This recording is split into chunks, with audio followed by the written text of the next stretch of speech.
como ¿Me lo estás subo a grabando? YouTube, luego hay problemas con derechos de autor y esas cosas.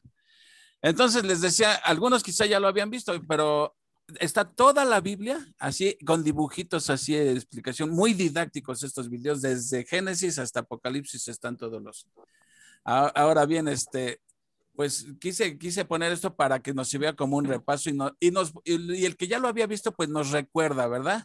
Y quizá algunos lo vieron por primera vez, bueno, les dio ya un panorama general del libro de Israel, del libro de Israel, del libro de Josué. Así que pues vamos a comenzar con nuestra lección de hoy. Vamos a ver hoy capítulo 11 y 12. Como les dije, ya estamos prácticamente a la mitad del libro. Y ya ven que hasta en el mismo video dice que la sección que sigue está un poco aburrida, todo esto, la repartición de la tierra es un poco aburrida para los que ya empiezan. Entonces, estoy pensando que tal vez eso lo vamos a sintetizar, a condensar, para irnos ya después a los últimos capítulos y ya entrarle después de lleno a Jueces. Porque ¿cómo termina este libro? Lo que vamos a ver en el video. ¿Israel va a obedecer a Dios o no va a obedecer? Hasta ahorita viene más o menos siendo obediente durante la conquista, pero todo el éxito depende de si van a ser obedientes o no. Y digo, ahora que veamos el libro de Jueces, pues vamos a ver la triste historia que obedecieron a medias. Pero antes de comenzar, ¿qué piensan de lo que dijo? Yo no había pensado en eso de cuando dice que si Dios es un genocida. ¿Qué piensan? Cuando, porque una vez en un estudio me acuerdo que alguien preguntó, que dijo, pero ¿por qué Dios ordenó matazón y tanto como? O sea, se les hace increíble que Dios hubiera hecho eso. Y pero ¿qué vieron? Las tres razones que dio, ¿qué piensan de eso ustedes? Si alguien te dijera, ¿por qué Dios hizo esa matazón de gente y todo, que mujeres, niños, todo? ¿Qué contestaríamos antes de entrar a la lección? Al cabo están cortitos estos capítulos. ¿Qué piensan? Yo me atrevo a pensar que Dios hizo justicia. La tierra de Canaán era una tierra corrompida, moral, espiritualmente, para que los hombres de Israel, para que el pueblo de Israel no se contaminara con esas ideas, con esas prácticas paganas, tenía que destruirlos. Y no precisamente fue un genocidio. En algunos versículos que vamos a ver más adelante, se dice que no a todos los destruyó, algunos pues precisamente los exiliaron. Hay un pasaje donde dice que las tierras de Gosén, las tierras a las que ahorita están en conflicto, Gaza, precisamente no destruyeron todas esas. Incluso no nombra la ciudad de Jerusalén. Aquí están nombrando a la ciudad como Jebú. Jebús. Esa es la razón por la cual la duda que teníamos la semana pasada. No todas las ciudades las destruyó. Sin embargo, bueno, algunas las dejaron precisamente para que las podara el pueblo de Israel, pero exiliaron a toda la población de Canaán. Bueno, más o menos, Armandito, porque tampoco fue así del todo, pero la primera razón, y fíjate, yo no había pensado en esto hasta que vi este video, sí es cierto, porque mira, primero, Dios no ordenó la destrucción de los cananitas, así que de la noche a la mañana, ¿sí? Recuerdan que cuando Dios, le dijo a Abraham que su descendencia iba a ir esclava 400 años a Egipto, Dios se lo dijo a Abraham. Dice, y cuando la maldad del amorreo llegue a su colmo, yo los destruiré. O sea que Dios les dio oportunidad más de 400 años a los cananitas, ¿sí? Y cada día iban de mal en peor, de mal en peor.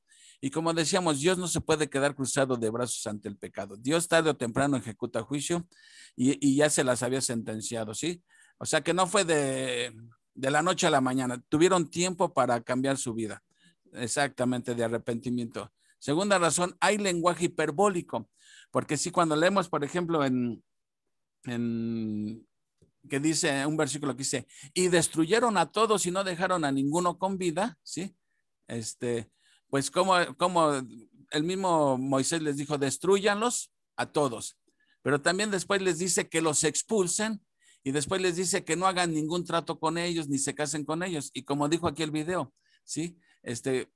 ¿cómo te vas a casar con alguien a quien ya destruiste? Lo cual indica que es lenguaje hiperbólico, ¿sí? De que cuando dice todos, esa fue la segunda razón.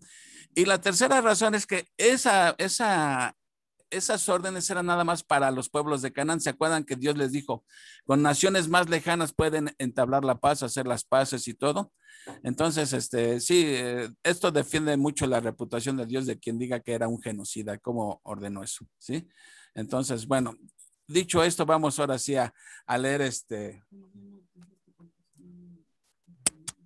¿O alguien piensa algo más?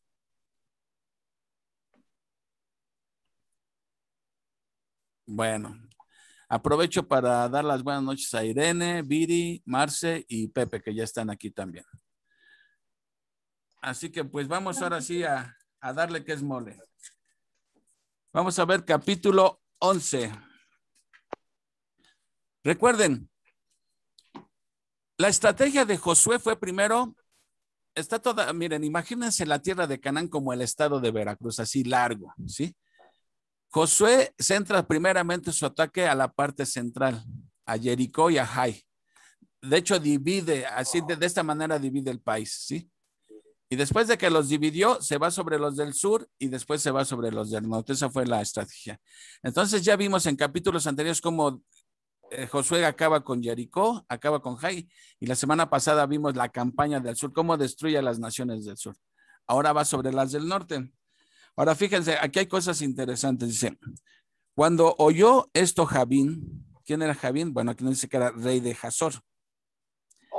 Fíjense, Jabín le envía mensaje a varios reyes. Dice, le envió mensaje a Jobab, rey de Madón, al rey de Simrón, al rey de Aksaf y a los reyes que estaban en la región del norte de las montañas y en el Arabá al sur de Cineret, en los llanos y en las regiones de Dor al occidente.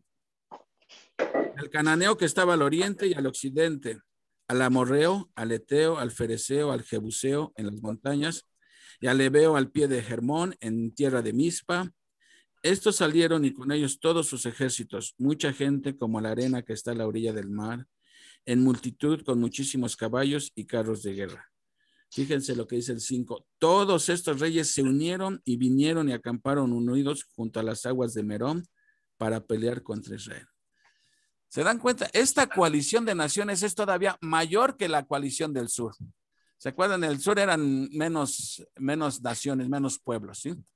Aquí son un montón, yo creo que fácil son como unos 10, que si uno, o sea, toda la región del norte. Ahora, ¿cuál es la razón por la cual se unen? Acuérdense que aquí para que no se me duerma nadie, todos vamos a participar. ¿Cuál es la razón por la que se unen? Para pelear contra Israel, realmente se unieron para pelear contra Dios. Okay, pero la razón... Para derrotarlos, ¿no? O sea, porque sabían que Israel era más fuerte, había dado muestra de que era poderoso. Entonces dijeron, nos vamos a unir y ya, pues no va a poder con todos. O sea que en otras palabras, como dice el dicho, el miedo no anda en burro. Uh-huh. La verdad es que después de que ellos oyeron todo lo que venía haciendo Israel, tuvieron miedo. Y la única opción que vieron para contrarrestar el avance de Israel era uniéndose. Así que no anduvieron ahí pichicateando aliados, sino unieron a todos los reyes del norte, las naciones del norte.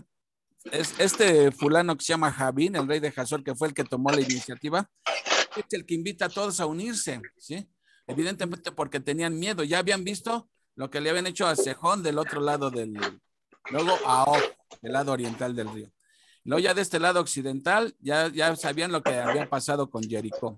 Una de las ciudades más amuralladas. Luego a Jai, sí, Armandito. Aquí hay un detalle que el rey de Hazor, al parecer, se tardó porque si hubiera habido mucho antes, de acuerdo al comentario, hubieran exterminado a Israel, si se hubieran unido a las fuerzas del sur. Pero se tardaron. Bueno, el Señor hizo que tomara la decisión tarde.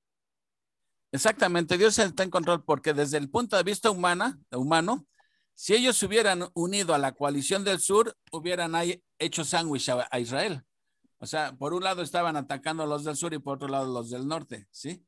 Pero pues obviamente hay, como dices tú, Dios interviene en su providencia y no lo unen. Y ya cuando lo quieren hacer, pues ya estaban destruidos los del sur, así que no les queda más que unirse los que quedaban del norte.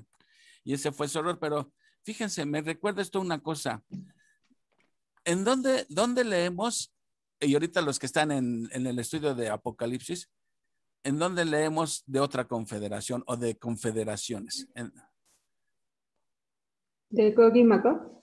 Bueno, exactamente. Ahí hay una confederación, la Confederación del Norte encabezada por Gog, ¿sí? Con Turquía, Irán, Siria, todos esos países, Rusia.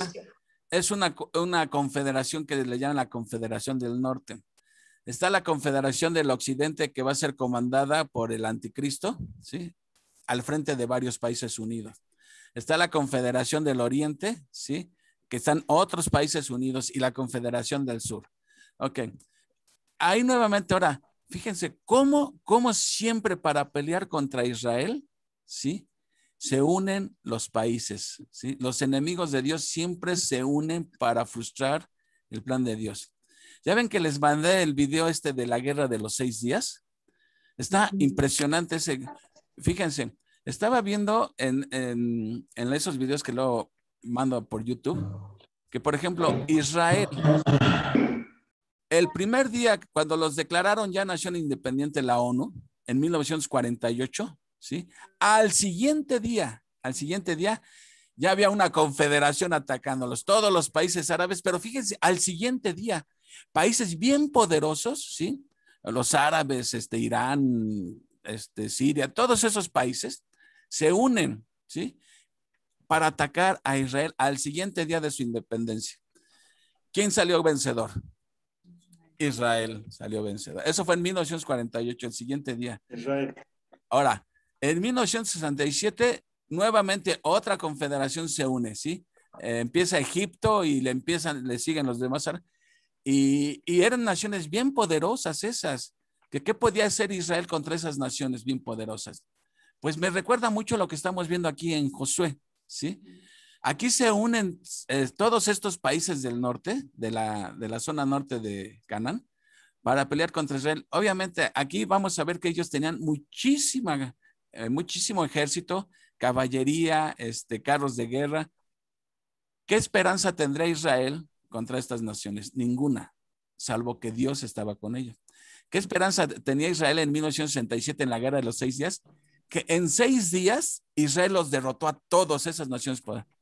Pero no es tanto que sea Israel, es Dios, porque contra quien están peleando es contra Dios, ¿sí?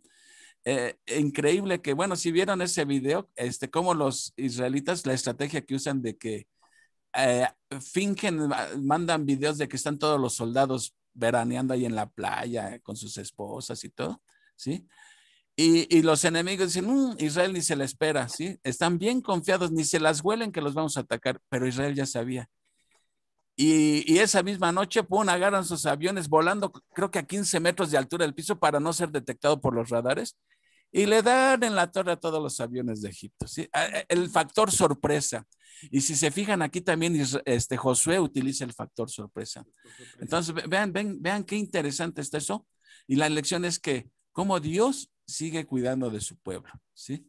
Y Dios es fiel a sus promesas. Adelante, Armandito. En el video que mandaste en la guerra de los 6 días, se nota cuánta gente de fuera que viene de diferentes partes del mundo, claro, israelitas, se unen para estar en esa guerra. Mucha gente se alista, muchos jóvenes se alistaron. Sí. Y pues tomaron la iniciativa, como dices tú, la sorpresa, el factor sorpresa. Exactamente. Bueno, se ven como las cosas realmente no han cambiado. Aquí estamos hablando de como, ¿qué será? 1000 y tantos años antes de Cristo. O sea que estamos hablando de esta guerra de Josué como hace 3500 años. Las cosas no han cambiado realmente. Las naciones en contra de Israel se siguen uniendo para atacar al pueblo de Dios. Pero Dios, fiel a su promesa, sigue defendiendo a su pueblo. Bueno, vamos a ver entonces aquí, me quedé en el 6. Fíjense, obviamente Josué aquí pensaría en la torre, son un montón, nos van a echar un montón, ¿cómo le vamos a hacer? Pero Dios le habla a Josué, dice, mas Jehová dijo a Josué, voy en el versículo 6, no tengas temor de ellos, porque mañana a esta hora yo entregaré a todos ellos muertos delante de Israel. Ahí está. ¿Qué importaba más? Como dice el Salmo, ellos confiaban en caballos, en sus carros, pero Israel confiaba en el Señor, ¿sí? Y después de que Dios le dice esto, pues obviamente agarran valor. O sea, Dios les está prometiendo, no os preocupéis, mañana en la noche estos ya están entregados. Dice, desjarretarás sus caballos y sus carros quemarás a fuego. ¿Alguien tuvo la oportunidad de checar qué es eso de desjarretar sus caballos? Quebrarle los tendones a los caballos. Exactamente. Esto no mataba al caballo, sino lo inutilizaba. O sea, ya era un caballo que ya no podía correr ni nada. Ahora, ¿por qué Dios les habría ordenado que hicieran eso a los pobres caballitos? Que los cananeos los utilizaban para sus ritos. Ritos paganos, por un lado. ¿Y la otra razón? La otra razón, Eran caballos de guerra. Para que los Sí, eran caballos de israelitas guerra. también no los usaran, o sea, se apoyaran en ellos, sino se apoyaran en Dios. Es verdad, ¿no? esto exactamente. Tener caballos era tener un arma poderosísima. Entonces Dios les dice, desjarrétenlos, o sea, háganlos inservibles también para que Israel no pusiera su confianza en los caballos, porque obviamente si se quedaban con todos los caballos, su confianza iba a estar en los caballos, no en Dios. Entonces, para evitar eso, dice, hay que desjarretar todos los caballos, o sea, cortarles el tendón de la pata para que ya ellos ya no puedan correr. O sea, el caballo no moría ni nada, podía caminar todo, pero ya no servía para correr. Entonces ya era un arma inutilizada. Y además de eso, de hacerle eso a los caballos, sus carros quemarás a fuego. O sea, los carruajes los vas a quemar. Dice en el 7, y Josué y toda la gente de guerra con él vino de repente. ¿Se dan cuenta el factor sorpresa? Ellos ya sabían que iban a ser atacados, pues antes de que los atacaran, ataca Israel primero. Como dice el dicho, el que pega primero, pega dos veces, ¿no? Entonces, aquí Josué, su estrategia militar, lo mismo que pasó en la guerra de 1967, de los 6 días, ¿sí? Factor sorpresa, ¿sí? Y entonces aquí eso hace Israel, dice, y Josué y toda la gente de guerra con él vino de repente contra ellos junto a las aguas de Merón. Y los entregó Jehová en manos de Israel y los hirieron y los siguieron hasta Sidón, la grande, y hasta Misrefotmaim, para nombrecitos, y hasta el llano de Mizpa al oriente, hiriéndolos hasta que no les dejaron ninguno. Y Josué hizo con ellos como Jehová le había mandado, desjarretó sus caballos y sus carros quemó a fuego. Esto es lo que vemos, que esto se llama obediencia. Tal como Dios le dijo a Josué que tenía que ser, Josué lo hizo así, ¿sí? Pero era una obediencia total. Total. Por eso les trajo la victoria, ¿no? Sí, porque vamos a ver después que ya después era obediencia parcial o de plano desobediencia. Y por eso le pasó a Israel todo lo que le ha pasado. Ok, 10. Y volviendo Josué tomó en el mismo tiempo a Azor y mató a espada a su rey. O sea, la ciudad que fue la que empezó a sonsacar a todos.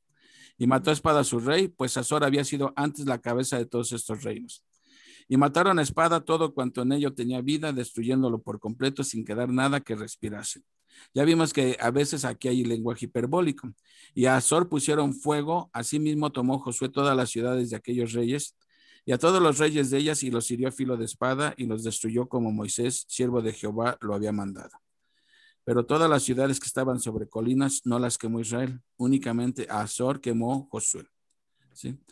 O sea, aquí no está diciendo que destruyan al ejército, destruyan al rey, destruyen pues la población, al menos en parte, porque sabemos que no fue totalmente, el exterminio no fue total. Pero ¿por qué nada más lo hizo con esta ciudad de Azor y no con todas? ¿Leyeron algo al respecto ahí? ¿Por qué? Para que sirviera de ejemplo a las demás ciudades, a las demás naciones de Canaán. Por un lado, sí. Adelante. Sí, algunas ciudades eran más chicas, entonces iban a tener temor.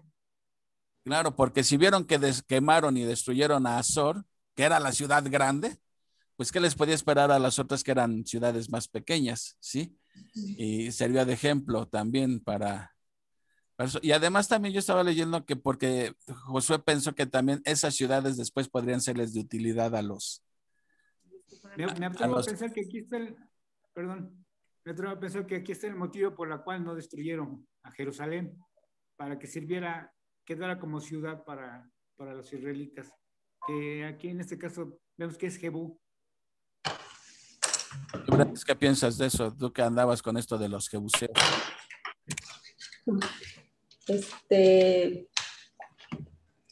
Pues no, que nada más porque yo creo que aquí Dios lo que hizo fue darles, bueno, Dios les dio esa fe, ¿no? Dios les dijo, en cuanto ustedes tengan toda esa fe en mí, pues yo voy a ayudarles a destruir todos estas personas. Y bueno, al rey yo creo que fue porque el que encabezó esta confederación, ¿no? Fue el que, pues que en parte fue el que motivó a todos los reyes a querer destruir a Israel. Podría ser. Sí, obviamente, pues, obviamente querían acabar con Israel, ¿sí? Pero respecto a lo de que no destruyeron Jerusalén, como dice el video ese que Jerusalén en ese entonces ni se llamaba así, era Jebús, ¿sí? Fue tomada y todo, pero no la destruyeron. Pero yo pienso que más bien era la providencia de Dios. ¿Por qué? Porque no creo que Josué estuviera pensando en que David algún día David ni nacía y todavía faltaban cientos de años para que naciera. Yo creo más bien la providencia de Dios estaba detrás de todo esto y no que ellos hubieran pensado, esta no hay que destruirla porque va a ser la ciudad de David, ¿no? O algo así. ¿Qué piensas? Bueno, yo leí también que Josué pensó que estas ciudades que estaban sobre colinas, ¿sí? Sí las destruyeron, pero no las quemaron, porque él pensó que iban a ser útiles para los israelitas que iban a heredar esas tierras. Exactamente, sí. Ahora, también otra evidencia de que no destruyeron a todos, sino digamos lo principal de las personas es porque después, cuando les repartieron la tierra a cada tribu, ya cada tribu tenía que exterminar a los que hubieran quedado por ahí. Porque algunos dicen se escondieron y todo. Entonces ya cuando se repartiera la tierra era responsabilidad de cada tribu ir y darle chicharrón a los que quedaron. Y ahí fue donde estuvo el error, que no obedecieron y las consecuencias que les trajo todo esto. Bueno, ¿dónde me quedé? 13. En el 13, pero a todas las ciudades que estaban sobre colinas no las quemó Israel, únicamente a Zor quemó Josué. Y los hijos de Israel tomaron para sí todo el botín y las bestias de aquellas ciudades, mas a todos los hombres hirieron a filo de espada hasta destruirlos sin dejar alguno con vida. Nuevamente volvemos a ver aquí este lenguaje hiperbólico. Bueno, sí, estoy diciendo el lenguaje hiperbólico y todos saben qué significa una hipérbole, porque yo estoy hablando de lenguaje hiperbólico y ya les he dicho, cuando diga una palabra que no sepan qué significa, díganme, porque luego yo asumo que la saben, pero pues no creo que, bueno, alguien no sabe qué es una hipérbole y digo, y lo aclaramos. Yo no sé. A ver, Marce, ¿alguien más que no sepa qué es una hipérbole? Tampoco. Es una exageración. Exactamente, es una exageración. En la Biblia vamos a encontrar muchas figuras de lenguaje, ¿sí? Como metáforas, como símil y otras de esas. Hay varias, ¿sí? Otra se llama hipérbole.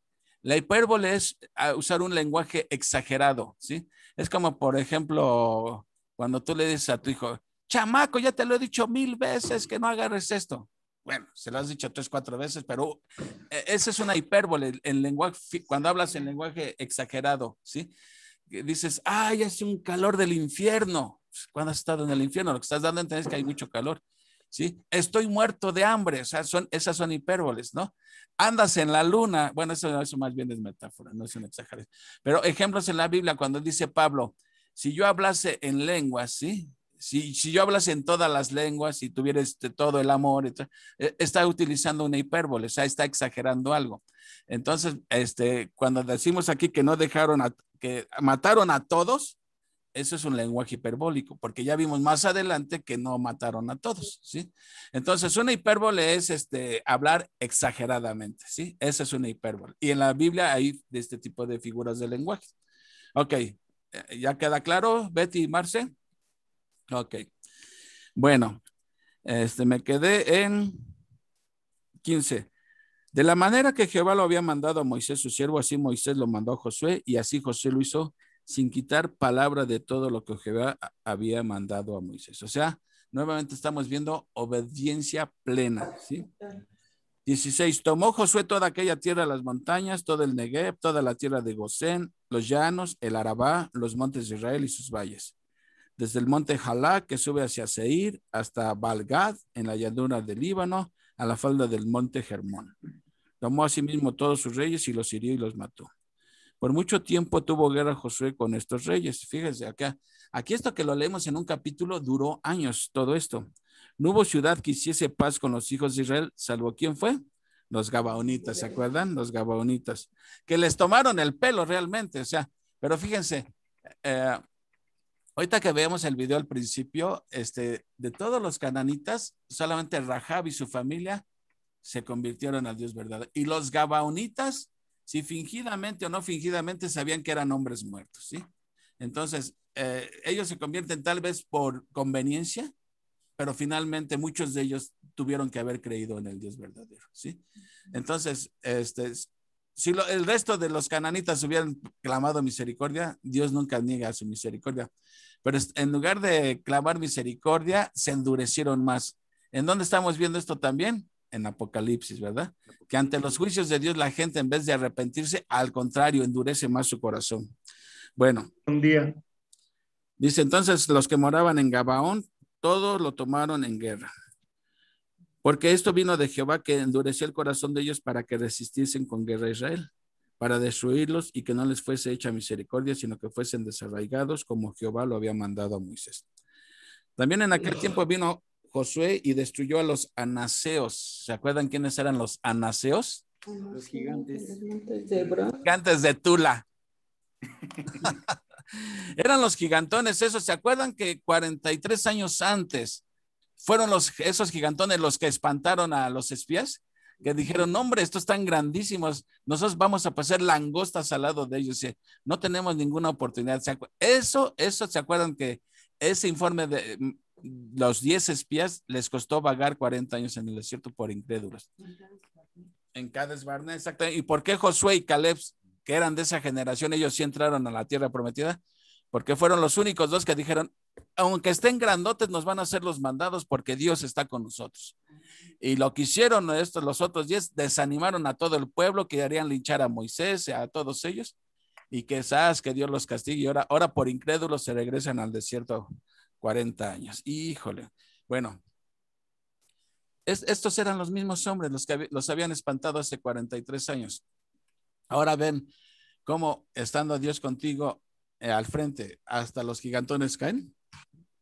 Entonces aquí nos dice que también en aquel tiempo vino Josué y destruyó a los anaseos de los montes de Hebrón, de Debir y de Anab, de todos los montes de Judá y de todos los montes de Israel. Josué los destruyó a ellos y a sus ciudades. Ninguno de los anaseos quedó en la tierra de los hijos de Israel, pero fíjense, siempre la excepción. Solamente quedaron en Gaza, en Gat y en Asdod. Nuevamente, no los destruyeron a todos los gigantones. Y a la larga, por no haber obedecido, ¿cuál fue la consecuencia? Uno de los gigantes desafió a Israel. ¿Pero cómo se llamaba ese gigante? Goliat. Goliat era de esa tierra de Gat. De ahí salió Goliat. Y como los dejaron con vida, pues ahí estaba el abuelito de Goliat, y después nació Goliatcito, que después hizo Goliatzote, ¿verdad? Que fue el que vino a desafiar a todo el pueblo de Dios. Esa historia, el día que lleguemos a esa historia de David y Goliat, es de las historias más fascinantes de la historia. ¿Cómo se echan su tirito David y Goliat? Pero bueno, ya llegaremos a eso. Bueno, la cosa es que aquí no los destruyeron a todos, y en el pecado llevaron la penitencia, porque de ahí salió un gigantón que después los traía asoleados a Israel, ¿no? Si no, pregúntenle al rey Saúl. Hasta Saúl, que estaba grandote, le tenía miedo. Ok. Me quedé en 22. Ninguno de los anaseos quedó en tierra de los hijos. No, eso ya lo leí. 23. Tomó pues Josué toda la tierra conforme a todo lo que Jehová había dicho a Moisés, y le entregó Josué a los israelitas por herencia conforme a su distribución según sus tribus, y la tierra descansó de la guerra. Prácticamente aquí ha terminado la conquista de Canaán. Ya conquistaron la región central, Jai y Jericó. Después conquistaron la parte sur de Canaán, ¿sí? Y ahora, contra todo pronóstico, derrotan al reino del norte, a la confederación del norte, ¿sí? Obviamente, esto tomó años, porque dice aquí, y la tierra descansó de la guerra. Ahora, ya que ganaron, ya que prácticamente tomaron posesión de la tierra de Canaán, ahora iba a seguir la repartición, pero eso va a ser hasta el capítulo 13. En el capítulo 12 prácticamente es como un resumen. Lo vamos a leer de carrerita, porque eso es un resumen. Y nos va a mencionar desde los reyes que derrotó Moisés. Acuérdense que Moisés no entra a la tierra prometida, pero antes de entrar, él derrotó a 2 reyes y esa tierra se la dejó a 2 tribus y media. Así que dice en el 12, estos son los reyes de la tierra que los hijos de Israel derrotaron y cuya tierra poseyeron al otro lado del Jordán, hacia donde nace el sol, desde el arroyo de Arnón hasta el monte de Hermón y todo el Arabá al oriente. Y ahí empieza a mencionar a los reyes. Sejón, rey de los amorreos que habitaba en Hezbón, en el versículo 2. Ese fue el primer rey que derrotaron, ¿se acuerdan? Luego, en el 4, y el territorio de Og, rey de Basán. Ahí menciona al segundo rey. Esos 2 reyes estaban del lado oriental del Jordán, ¿sí? Dice, en el 6, a estos derrotaron Moisés, siervo de Jehová, y los hijos de Israel. Y Moisés, siervo de Jehová, dio aquella tierra en posesión a los rubenitas, a los gaditas y a la media tribu de Manasés. ¿Se acuerdan que una vez que derrotan a esos 2 reyes, 2 tribus, que era la tribu de Rubén, la tribu de Gad y media tribu de Manasés, le dijeron a Moisés, ¿sabes qué, Moisés? Esta tierra está re buena, tiene muchos pastos, nosotros tenemos ganado, déjanos esta tierra a nosotros. ¿Y qué les dijo Moisés? Sí, qué chistosos, ¿no? Y nosotros vamos a ir a pelear allá contra ellos solitos. Bueno, acuerdan, ok, se pueden quedar con esta tierra, pero cuando crucemos el río, ustedes van a venir con sus hombres a pelear con nosotros para... Exactamente, y van adelante porque qué chistoso, ustedes ya tienen lo suyo y los demás qué. Entonces ellos aceptan y ellos, los rubenitas, los gaditas y los de Manasés, están peleando junto con ellos hasta que terminan de conquistar la tierra, ellos regresan a sus tierras, ¿sí? Con sus familias. Ellos dejaron ahí a sus familias y sus ganados. Ok, ahora en el 7 dice, ahora nos va a decir los reyes que derrotó Josué, que estos sí fueron un montón, ¿sí? Y miren, está medio tediosa aquí la lectura con tantos nombres, pero sean pacientes. Dice, y estos son los reyes de la tierra que derrotaron Josué y los hijos de Israel, a este lado del Jordán, hacia el occidente, desde Balgad, en el llano del Líbano, hasta el monte de Jalac, que sube hacia Seir. Y Josué dio la tierra en posesión a las tribus de Israel conforme a su distribución. En las montañas, en los valles, en el Arabá, en las laderas, en el desierto y en el Negev, el Eteo, el Amorreo, el Cananeo, el Fereceo, el Ebeo y el Jebuseo.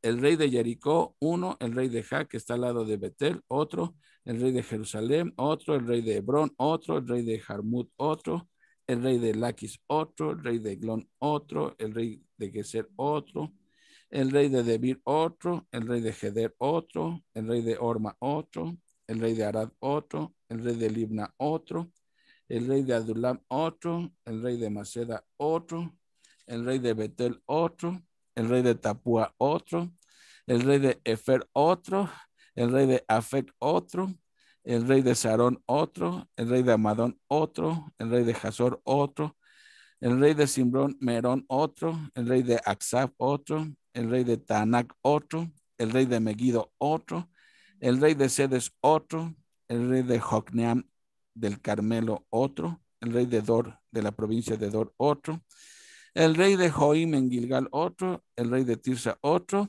¿Y cuántos fueron en total? 31. 31 reyes. Wow, 31 reyes derrotaron los israelitas, ¿sí? Aquí están nombrando a Jerusalén. Sí, que tomaron la ciudad, pero no la destruyeron. ¿No? Me refiero que se llamaba Jebús, pero aquí antes, en el versículo 9, dice, el rey de Jericó, uno, el rey de Jaitoto y el lado, déjenme ver, que había El rey de tomado Jerusalén. el Jebeo y el Jebuseo. Me atrevo a pensar Jebús, o los Jebuseos estaban en la parte de las montañas y Jerusalén que estaba en la parte central. Esa es la duda que tenía, pero creo que ya está aclarada. ¿Qué piensan los demás? O sea, es que, miren, a veces saben lo que es un anacronismo. ¿O es primera vez que escuchan esa palabra de anacronismo? Yo pienso que esto es un anacronismo, no estoy muy seguro, pero un anacronismo es cuando mencionas un evento que no corresponde con la cronología. Como por ejemplo, voy a tratar de explicar esto. Yo te digo, en 1500, ¿cuándo llegó Cortés a 1521? En 1521, Cortés llega, desemboca en Veracruz y finalmente llega a la Ciudad de México. Te voy a decir, eso es un anacronismo. ¿Por qué? Porque cuando llegó Hernán Cortés no se llamaba Ciudad de México, se llamaba, si no mal recuerdo, Aztlán, ¿no? Esa zona. Pero cuando el escritor escribe esto, lo hace para que nos demos una idea a qué se está refiriendo. Entonces, pero esto no estoy muy seguro, ¿eh? Puede ser como dice Armandito, o puede ser que se trate de un anacronismo, porque en ese entonces menciona Jebús, así se llama, pero cuando ya están escribiendo la historia, no sé si ya se llamaba Jerusalén, no lo sé, pero bueno, se llamara como se llamara, el punto es esto, que Jerusalén finalmente quien la conquista totalmente fue David. Y para que aparezca David en escena, todavía faltan ¿qué será? Unos 400 años para que aparezca David en escena. Porque después de la conquista viene el periodo de los jueces que dura 300 o 350 años. Y después ya viene el periodo de los reyes. Y el primero que es Saúl y luego David. ¿Sí? Entonces, todavía faltaba pero bueno, finalmente no tiene mayor trascendencia esto, ¿no? Pero igual podemos investigarlo como investigamos eso de los jebuseos. Ok, pues ahí termina el capítulo 12. Prácticamente ha terminado ya la conquista, ¿sí? Ahora, ¿qué enseñanza puede haber para nosotros en esto? A ver, ¿qué enseñanza habrá para nosotros? Bueno, a mí lo que, no recuerdo muy bien el versículo, dice, yo he vencido al mundo. ¿Qué ha vencido al mundo? Mi fe, la fe, ¿no? Entonces, si nosotros estamos, nuestra fe está en el objeto correcto, que es Jesucristo. Y en el caso del tiempo en el Antiguo Testamento, su fe estaba en Jehová, ¿sí? Que siempre en cada versículo les va recordando, esfuérzate y sé valiente, no temas porque yo estoy contigo, ¿no? Siento que esa es una enseñanza para nosotros, porque nosotros también peleamos con nuestros gigantes, ¿no? Nuestros gigantes, tenemos temores, tenemos luchas, a veces, muchas veces también luchamos mucho con nuestra estima, ¿no? Entonces, pero si sabemos que Cristo está con nosotros y que va a estar con nosotros por los siglos de los siglos, eso nos ayuda a tener confianza, ¿sí? En que estamos en las mejores manos y que vengan gigantes, venga lo que venga, Dios va a estar con nosotros y Él nos va a dar la victoria. Pero ¿qué tenemos que hacer? Pedir a Dios que nos ayude, que acrecente nuestra fe cada día. ¿Cómo? Permaneciendo con Él. Así es, amén. ¿Alguien más? ¿Qué otra aplicación podríamos ver ustedes? ¿Qué piensan? Ser obedientes también. Eso es importante, la obediencia. ¿Quién fue quien dijo Uriel, verdad? Servidor. El servidor de usted. Sí, exactamente, la obediencia es bien importante. Siempre, como dice, la obediencia trae bendición. La desobediencia trae maldición, ¿no? Ahora, otra cosa que a mí me llama la atención es, fíjense, ¿por qué fue que Rahab, una prostituta, y los gabaonitas de otro pueblo cananeo, ¿por qué tuvieron temor de Dios? O sea, ellos habían escuchado lo que le había pasado ya a Sejón, a Og, habían escuchado cómo Dios los había sacado de Egipto, cómo los cruzó por el Mar Rojo. Todo eso lo habían escuchado Rahab y los gabaonitas, ¿sí? También lo de Jericó, ¿no? Ajá, por eso. Ellos, pero de Jericó nada más Rahab fue la única que puso su fe en Dios. Al resto del pueblo no. Pero fíjense, ellos oyeron eso y ¿qué hizo? Esta noticia que oyeron, ¿qué hizo? Que su corazón se volviera a Dios. Pero el resto de la población de Jericó y el resto de todas las naciones oyeron exactamente la misma noticia. Entonces, ¿por qué en unos el efecto de esta noticia causó que su corazón se volviera a Dios? ¿Y por qué en los otros hizo que se endureciera si era la misma noticia? ¿Me explico? ¿Qué puede caber que la providencia de Dios hizo que el corazón de las demás personas se endureciera para precisamente tuviera la lucha contra Israel, o que Israel lo sacara a base de espada? Pues por un lado la providencia de Dios, pero por otro lado ellos se endurecían su corazón también. Mira, es lo mismo que pasa con el evangelio. El evangelio, miren, alguien ha dicho que las personas, si tienen un corazón de cera, ¿qué pasa con la cera? La pones en el calor. Se deshace. ¿Qué pasa con el cemento, la mezcla de cemento y la pones en Se el calor? endurece. El mismo efecto, digo, la misma causa diferentes efectos. A uno lo derrite y a otro lo endura. Bueno, a la reacción al evangelio es lo mismo. Algunos se derrite su corazón y abren su corazón a la verdad de Dios. A otros, al contrario, pareciera que les endurece el corazón. Entonces, esto que pasaba hace miles de años, hoy sigue pasando lo mismo a la predicación del evangelio. ¿Te acuerdas cuando Pablo llegó a Atenas a predicar el evangelio a una ciudad que eran bien idólatras? Que algunos le dijeron a Pablo, algunos se burlaban de Pablo, y seguramente alguien se ha burlado de ti cuando compartes el evangelio, ¿sí? Otros le dijeron, está muy interesante, Pablo, pero ahí después volvemos a platicar sobre el asunto, ¿no? Pospusieron su decisión. Eso lo hicieron otros. Pero finalmente otros creyeron. Entonces, fíjate, los tres escucharon la misma verdad del evangelio. Unos se mofaban de Pablo, otros le dijeron, ya después platicamos de eso, Pablo. ¿Sí? Eso está en el libro de los Hechos. Y los otros dicen, pero otros sí creyeron. Hoy en día también, alguien predica el evangelio, tú le compartes el evangelio a alguien y no va a faltar el que se burla de ti, se mofa de ti. Digo, yo lo he vivido. O se enojan, te rechazan de plano. Otros dicen, muy interesante, ya tendremos tiempo de platicar. Ya que me haga viejito, me platicas de eso, ¿no? Eso es para viejitos, en fin. Pero hay otros que aceptan la verdad del evangelio. Y eso... Una cosa, Juan Carlos, cómo Dios nos da la oportunidad a todos de la misma manera. Bueno, y como dices tú, unos aceptan al Señor Jesucristo y otros no. Pues sí, tristemente así es, sí.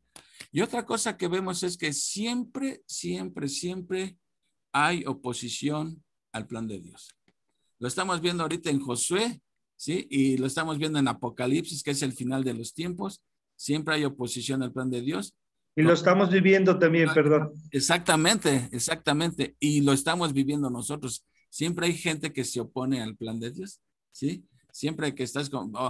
uno mismo sientes el rechazo de la familia, de los amigos. O sea, no falta quien hace escarnio de ti, hace burla, todo. O sea, a lo que voy es esto. Las cosas no han cambiado realmente. Las cosas no han cambiado. Sigue siendo la misma historia, ¿no? Sí, pues lo vemos con Noé, ¿no? Tampoco le creyeron, lo tachaban de loco. ¿Y qué hizo Dios? Dios les advirtió, mandó a que hicieran el arca, el que quisiera entrar, pero todos lo rechazaron, decía que estaba loco. Y ahora en la actualidad igualmente, ¿no? Este mundo cada día está peor, ¿sí? A lo malo le llaman bueno y a lo bueno le llaman malo. ¿Y qué dice la Biblia para esos? En la Biblia dice ahí en Isaías, hay de aquellos que a lo malo le llaman bueno y a lo bueno le llaman malo. Y tristemente está sucediendo esto aquí.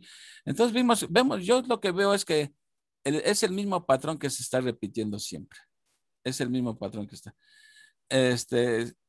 Siempre la obra de Dios va a encontrar oposición, ¿sí? Siempre los enemigos de Dios se unen para luchar contra Dios. Lo vimos, por ejemplo, también en Nehemías, cuando Nehemías iba a reconstruir el muro, cómo se unieron Sanbalat, Gesén el árabe y Tobías, ¿verdad? Se unieron ¿para qué? Para que no avance la obra de Dios. Y eso es siempre el mismo patrón de hoy en día. Y como decías tú, ¿no? Atrás de todos ellos, ¿quién está? Satanás, ¿no? El chamuco. Bueno, ahora sí, ya cállenme. A ver, ahora sí, algún comentario final de parte de ustedes o pregunta o duda, porque eh, ¿qué más podríamos comentar o qué otra cosa les llamó la atención de este libro de Josué? ¿O aprendieron o no se entendió algo y hay alguna duda? Pues ahorita es cuando. Yo tenía la duda de las personas que se escaparon, que no alcanzaron a matar en las ciudades, se habían esparcido, pero ya lo comentaste que después ya se tenían que, bueno, tenían que encargarse ya cuando en la repartición, ¿verdad? Pero a fin de cuentas no lo hicieron y hubo consecuencias. Exactamente. O sea, cuando hicieron la conquista no exterminaron al 100%. Hubo gente que todavía sobrevivió en diferentes áreas, pero a la tribu que le tocara ese terreno, ellos eran los encargados de terminar de exterminarlos o de expulsarlos, ¿sí? Una de dos. Pero vemos que cuando muere Josué, ¿y qué pasa con la generación que sigue? Empezaron a entrar en componendas. En lugar de eliminarlos o de exterminarlos, ¿qué hicieron? Empezaron a entrar en tratos con ellos, ¿sí? Los hacían tributarios, se casaban uno con la otra, etcétera. Y como dice la canción, y ese fue su error. ¿Y saben cuál es la razón de eso? Porque esa generación no conocía de Dios. Ahí vemos un error que cometieron los padres. A ver si tengo rápido el versículo aquí a la mano. Porque el libro que continúa va a ser Jueces, es el libro que sigue Miren, fíjense, en Jueces capítulo 2, versículo 10, dice, y toda aquella generación también fue reunida a sus padres, los desobedientes después de la muerte de Josué. Dice, y se levantó después de ellos otra generación que no conocía a Jehová ni la obra que él había hecho por Israel. Cuando muere la generación de Josué, la generación que siguió no conocía de Dios y por eso hicieron lo que hicieron. Pero hay de quién fue culpa. ¿De quién fue? Los padres. De los padres. Aquí hay una lección para nosotros también, ¿sí? Mira, si nosotros no les hablamos a nuestros hijos, nietos, a los que vienen detrás de nosotros de Dios, ¿quién les va a hablar de Dios? ¿Quién les va a hablar de Dios? Y tristemente se está levantando hoy en día una generación de niños jóvenes que no conocen a Dios, ¿sí? Y por eso el mundo va como va, ¿sí? Entonces, una lección para nosotros como padres o abuelos, y los que ya somos, es que debemos de hablar de Dios, porque si no, se está levantando una generación que no conoce de Dios. Y aquí vemos el ejemplo de lo que pasó con Israel. Dejaron de hablar de los dioses. Cuando se acuerdan que Moisés les dijo en Deuteronomio 6:4, y estas palabras que yo te digo hoy estarán en tu corazón, ¿sí? Y las repetirás a tus hijos día y noche, dentro y fuera de casa, etcétera, andando en el camino, ¿sí? Pues lo venían cumpliendo, pero aquí vemos que aquí dejaron de cumplirlo, porque la nueva generación que se levantó ya no conocía de Dios y pagaron las consecuencias. Entonces, otro caso que vimos, ¿se acuerdan el caso de Lot? Cuando Lot no les habló a sus hijas de Dios porque vivían en Sodoma y Sodoma y Gomorra, y cuando Lot se entera que van a destruir Sodoma y Gomorra, les dice él a sus hijas, salgan de aquí. ¿Y cómo reaccionaron las hijas y los yernos? No le creían a Lot, lo cual indica que Lot, ¿cuándo nos has hablado de Dios? O sea, por eso no le creían. Pues, ¿de cuál tomaste, Lot? ¿O estás bromeando o qué? Porque nos dices que Dios va a destruir esto. ¿Cuándo nos hablaste de Dios? O sea, esas fueron las consecuencias de no hablar de Dios. Entonces, miren, a mí de mi infancia, ¿sí? Nadie me hablaba de Dios. Yo jugaba fútbol con un equipo ahí de la colonia ahí a los 10, 12 años, pero el que dirigía la liga era un curita, ¿sí? Entonces, para que pudieras jugar el domingo, tenías que ir a misa y hacer tu primera comunión.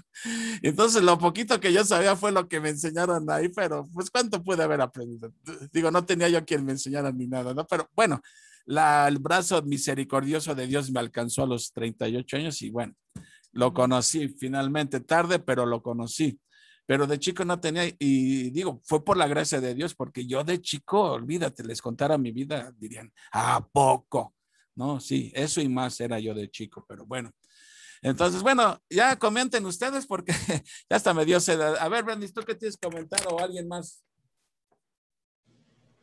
Bueno, pues la gran enseñanza es como comenté Leti y Uriel, tener fe y ser obedientes, ¿no? Porque Josué jamás dudó.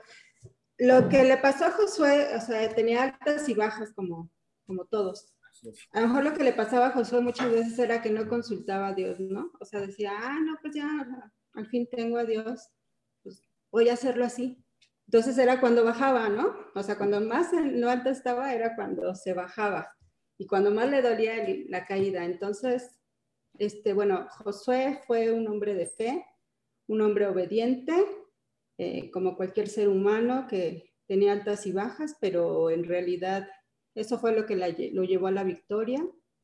Y pues Dios estaba con él, siempre Dios le dijo, no temas porque yo estoy contigo. Entonces, él lo creyó, él tuvo esa fe y pues gracias a eso pues conquistaron gran parte de la tierra prometida, ¿no? Que les faltó mucho, pero bueno, pues esa ya es otra historia, ¿no?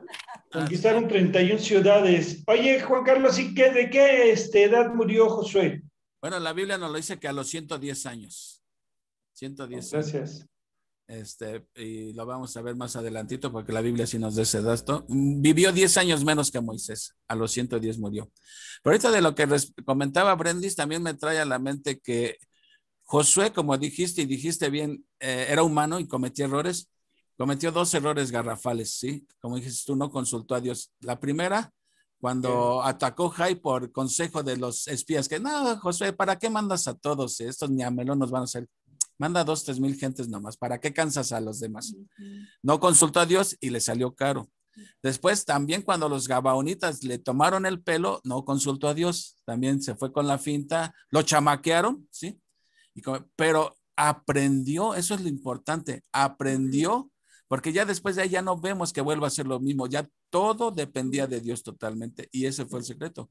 Entonces, esto nos enseña una cosa, que aún de tus derrotas y de tus caídas, si reaccionas correctamente, podemos aprender todo y aprendes a madurar cada vez más, ¿no?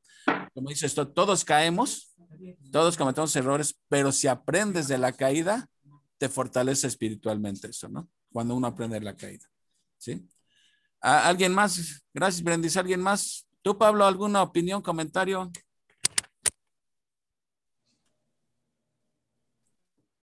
Pues Juan Carlos, todo lo que han dicho, pues lo he tomado en cuenta y lo que ustedes dicen, a través de la disciplina o de la obediencia viene el milagro, nunca olvidarse de Dios, son las enseñanzas que trae consigo la Biblia, ¿no? Y te digo una vez más, lo tengo por fe y lo tengo de hecho, ¿no? Arraigado estas palabras. Y así ha sido mi vida desde que soy cristiano, tomándome de las manos de Dios y Dios me ha tomado de sus manos. Amén. Amén. Y en el andar diario hay caídas, pero... Así es como que me he caído, he tropezado muchas veces y pero me han fortalecido estos tropiezos, ¿no? Amén, así es. Dice la palabra, 7 veces caerá el justo y 7 veces se levantará. Dios no deja a un hijo ahí tirado. Te trae a reír por la buena o por la mala, pero te regresa, no te deja ahí. ¿Tú, Betty? ¿Algún comentario, Betty?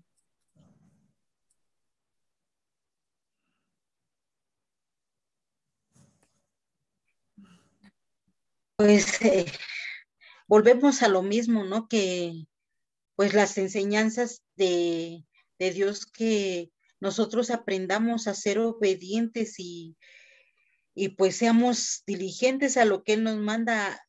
Creo que siempre nos está mencionando la obediencia, lo que Él quiere de nosotros y nos muestra a través de su palabra en diferentes pasajes que pues sigamos la obediencia de Él. Es lo único que nos pide Él, ¿no?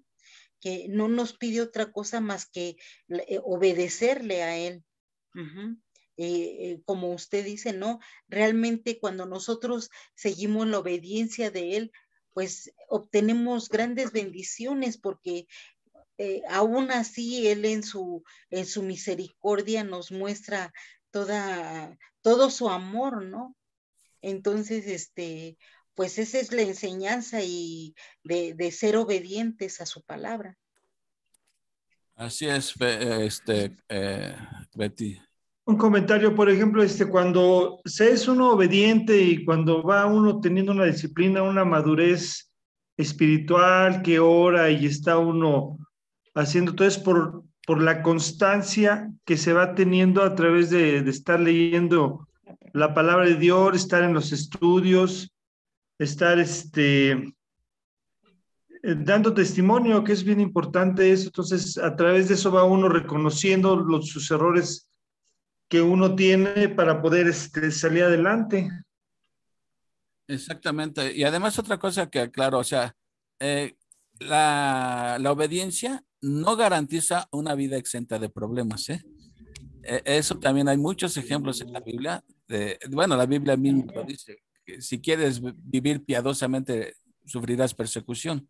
O sea, pero una cosa es estar sufriendo persecución porque vives una vida piadosa por causa del testimonio de Cristo, y otra cosa es cuando te está lloviendo en tu milpita por desobediente. O sea, una cosa es, digamos, consecuencias, pruebas, y la otra cosa es, disciplina, ¿sí? A veces Dios, a pesar de que vives en obediencia, Dios te manda pruebas, porque es la manera como Dios nos va madurando a través de las pruebas. Y lógico, a nadie nos gustan las pruebas. Por eso cuando uno esté pasando una situación, lo primero que tiene uno que analizar, bueno, ¿esto es disciplina de Dios o es una prueba de Dios? Entonces es una manera de que autoanalicemos nuestra vida. ¿Cómo ando yo? A lo mejor esto que estoy pasando es por desobediente, pero si tú ves que tu vida es de obediencia, no perfecta porque no la hay, ¿sí? Pero se caracteriza por la obediencia, bueno, hay que verlo como una prueba de Dios y qué quiere enseñarte Dios a través de esto, ¿o no? Pepe, ¿tienes ahí algún comentario o Cari?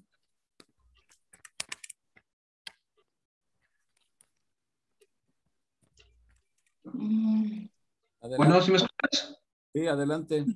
Sí, pues prácticamente resumiendo todo lo que hemos visto a lo largo de los capítulos, creo que el punto clave es la obediencia. Mientras que los israelitas consultaban a Jehová y hacían tal como él les decía, todo iba bien, pero cuando desobedecían, ahí era cuando todo empezaba a descomponerse, cuando empezaba el caos. Entonces, esa yo creo que es una aplicación para nosotros, que mientras que en las pruebas y malos ratos consultemos a Dios, bueno, Él va a obrar y va a hacer todo a su voluntad. Así es, así es. Entonces, pues la clave es obediencia, fidelidad o infidelidad a Dios, ¿verdad? Así es. Marcia, ¿algún comentario? Viri, ¿quién más me queda? Y Angie. ¿Alguien que quiera comentar algo? Irene también. Adelante, uno por uno, por favor. One by one. Yo, Japo. Adelante. Bueno, yo creo que como todos han comentado, ¿no? Es muy importante la obediencia, pero también mantenernos con la fe fortalecida, ¿no? Seguir siempre la palabra de Dios en cada momento y más cuando están las pruebas difíciles. A veces es ahí cuando empezamos como que a dudar si estamos haciendo las cosas bien o no. Entonces esos son los momentos en los que nos debemos fortalecer con su palabra y continuar fortaleciendo nuestra fe. Amén. Eso es todo. Gracias. Sí, perfecto. Y mira, ahorita que todos están prácticamente hablando de la obediencia, pero ¿cómo podríamos definir la obediencia? ¿Sí? Es seguir las instrucciones de Dios aunque no quieras. Porque voy a tratar por un ejemplo. Si tú tienes tu hijo y le dices, ven, acompáñame a comprar un helado, sí, mami, ¿cómo no? Pero si le dices, lávame los trastes, entonces la obediencia es hacer algo aunque no lo quieras hacer. ¿Sí? Entonces es muy fácil obedecer cuando lo que tenemos que hacer nos agrada. Pero ¿qué tal cuando lo que tengo que hacer no me agrada? O sea, por ejemplo, si la Biblia te dice, perdona a tu enemigo, eso ya no me agrada mucho. Yo quería desquitarme, Sí, tú me dices que pero bueno, no yo, la Biblia dice, ¿no? Entonces, esa es la obediencia. Actuar conforme a Dios lo dice, aunque tú no lo quieras hacer. ¿Sí? Hacer lo que no quiero. Exactamente, es como cuando Jesús le dijo a Pedro, echa tu red ahí al mar y vas a ver cómo vas a pescar. Señor, pues si toda la noche estuvimos pescando y no agarramos ni un resfriado, pero en tu palabra lo haré. Entonces hay cosas que te parecen ilógicas, pero dices, pero en tu palabra lo haré. Eso es obediencia. Lo que nos platicabas también, ¿no? Que la palabra de Dios no es un buffet. Ajá. En el que escojo lo que me agrada y lo que no lo desecho. A ese ni el caso le hago. Sí, Brandy, se alzaste la mano. Ah, sí, es que iba a poner como ejemplo a Job, ¿no? Que él fue siempre obediente. Y bueno, eso se le llamaría obediencia a lo que hizo Job. Sin embargo, pues Dios permitió que fuera tentado para ver hasta dónde él podía obedecer, ¿no? Y tener su fe. Y además el ejemplo máximo de obediencia fue Jesús, cuando le dijo al Padre, Padre, si es posible, de mí pase esta copa, pero no sea como yo. Bueno, Jesús era otra cosa. Exactamente, entonces ese era un ejemplo de obediencia, de hacer, aún cuando va contra los deseos de tu carne, eso es la obediencia. ¿Alguien más? ¿Tú, Marcia, algún comentario? ¿O Irene? ¿Tú, Pati, también? Sí, bueno, Japo, yo, por ejemplo, aludiendo a lo que comentas, o sea, para obedecer a Dios hay que saber también qué es lo que espera Dios de mí, ¿no? O sea, por ejemplo, pues a lo mejor yo puedo decir, bueno, pues yo no le hago nada a nadie, pero en realidad eso no es lo que quiere Dios de mí. Dios quiere que lo conozca, o sea, que aprenda su palabra, que permanezca en él y que también comparta, ¿no? Y dé testimonio de eso, pero sobre todo que lo considere, ¿no? Porque como decía Brenda, algo en lo que fallaba Josué, pues era en no considerar, no consultar a Dios las decisiones, porque él sabía, ¿no? Que Dios estaba con él. Entonces, hasta ese punto, no nada más obedecer, pero considerar también que todo lo que hagamos esté bajo, pues digamos que bajo la voluntad de Dios, ¿no? Para que estemos también confiados que lo que suceda, bueno o malo, está bajo su control.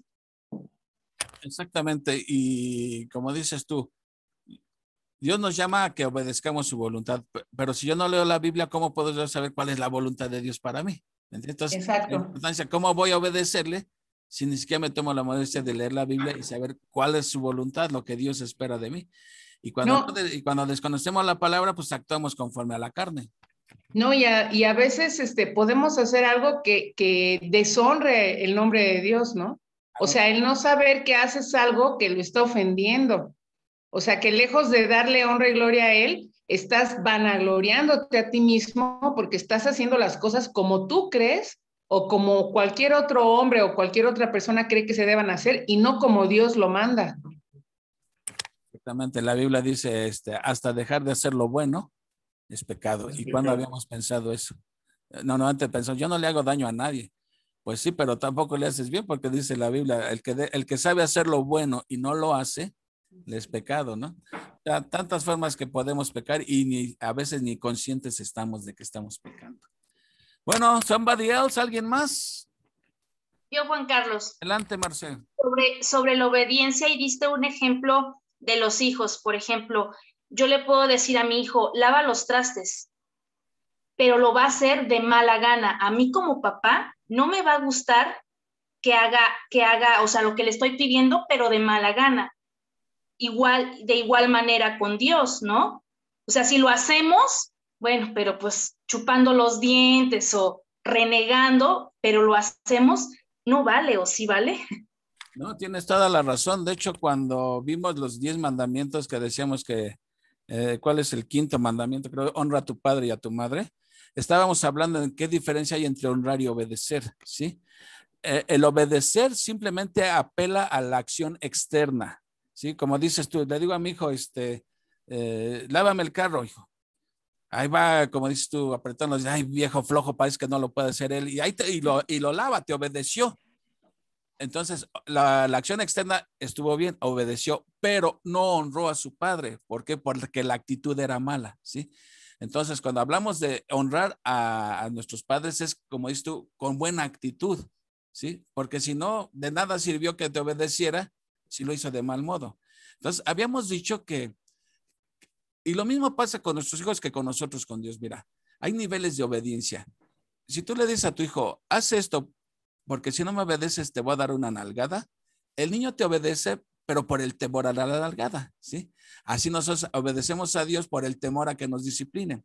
Otra, tú le dices a tu hijo, haz esto, ¿sí? Y te voy a llevar al cine. Bueno, te está obedeciendo porque va a haber una recompensa, ¿sí? Va avanzando en su obediencia, pero todavía no es la obediencia plena que Dios espera de nosotros.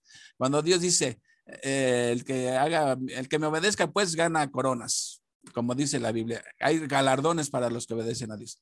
Entonces tú ya estás obedeciendo a Dios, ya no tanto por el castigo, sino por ganarte el galardón.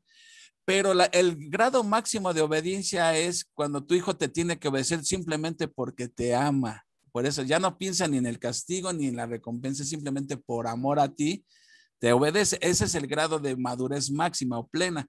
Bueno, igual Dios espera de nosotros que ya le obedezcamos no tanto por el castigo que lo hay, la recompensa que la hay, sino simplemente porque le amas a Dios, le obedeces, ¿sí? Sin cuestionar ni nada.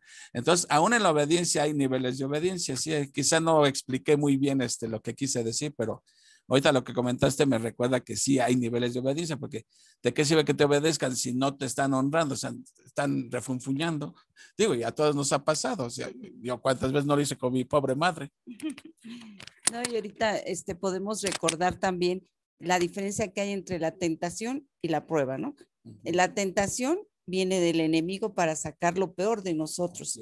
Y la prueba viene de Dios para sacar lo mejor de nosotros. ¿Por qué hago este comentario?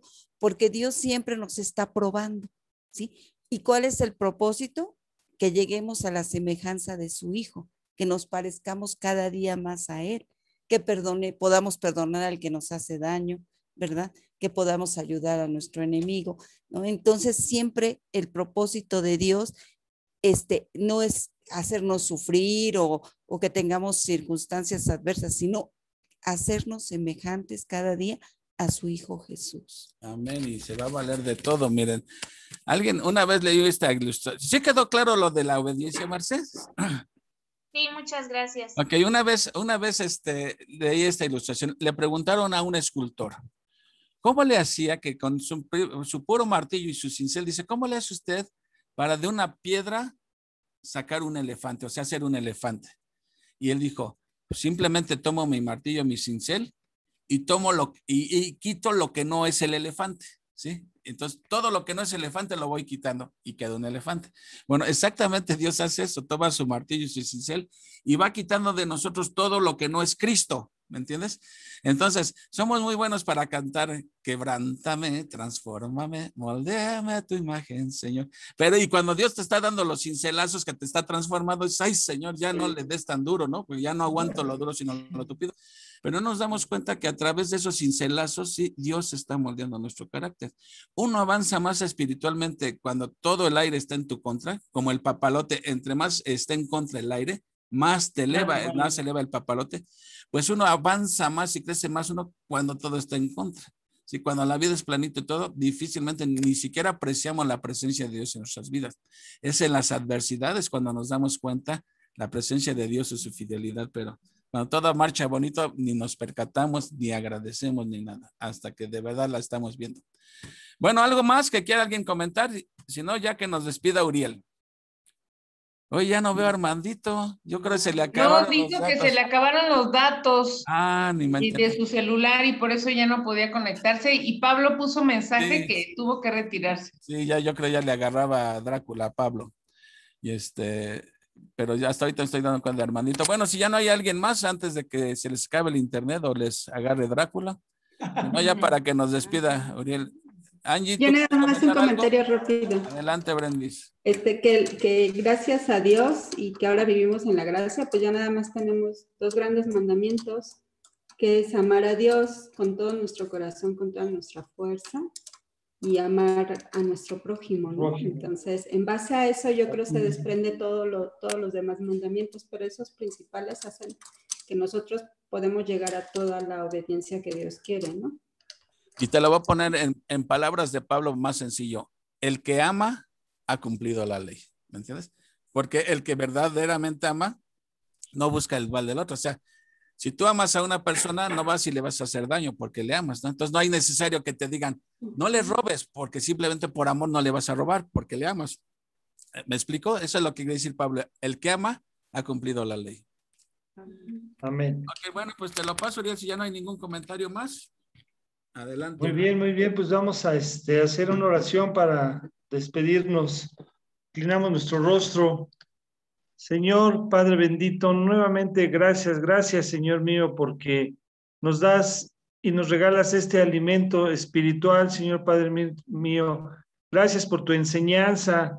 Te pido, Padre bendito, que seamos obedientes, que no bajemos la guardia, Padre bendito, que hagamos todas las cosas en amor, Padre mío, que obedezcamos, que sigamos en oración, que sigamos estudiando tu palabra, que seamos constantes, Padre bendito, para que no le demos pie al enemigo que entre, Padre bendito, en nuestros hogares, en nuestra vida, Señor mío. Sabemos que tú tienes el control y tú nos cuidas porque tú has puesto tu mirada en nosotros, Señor mío. Sabemos que tú nos escoges, Señor mío. Gracias por este tiempo maravilloso que pasamos juntos todos los aquí presentes. Gracias por tus palabras que pusiste en Juan Carlos, Leticia, para que nosotros podamos entender que hayamos entendido este libro de Josué, que es muy, muy bonito y podemos tomarlo en nuestra vida, Señor mío, que podamos siempre consultar cada vez que hagamos algo, que salgamos, que vayamos a hacer cualquier cosa, que tú estés primero, que te consultemos, Señor Padre bendito, y que sea tu voluntad, no la de nosotros, Padre bendito. Te doy gracias y te pido todo esto y te doy las gracias en el nombre de tu Hijo bendito, Hijo Jesucristo. Amén. Amén. Pues muchas gracias a todos. Ahorita que orabas, Uriel, me recordaste eso que dice que, aunque esto fue escrito hace miles de años, algo tiene que ver conmigo, ¿verdad? Y eso es lo importante cuando estudiamos la Biblia. Bueno, y esto tiene que ver conmigo, porque siempre tiene algo que ver conmigo. Bueno, pues gracias a todos, los que están mañana, pues nos vemos mañana y la próxima semana aquí nos vemos el viernes. Ahí les mando a avisar cuántos capítulos, porque viene un terreno adenoso, entonces vamos a tratar de condensar unos capítulos de Josué porque van a ver échenle y van a ver que está medio tedioso, pero lo podemos resumir, tal vez hasta con un mapa podamos explicar todo eso. ¿Sale? Pues un abrazo. Bien. Buenas noches. Descansen. Buenas noches. Buenas noches. Ay, doña Bye. Buenas noches.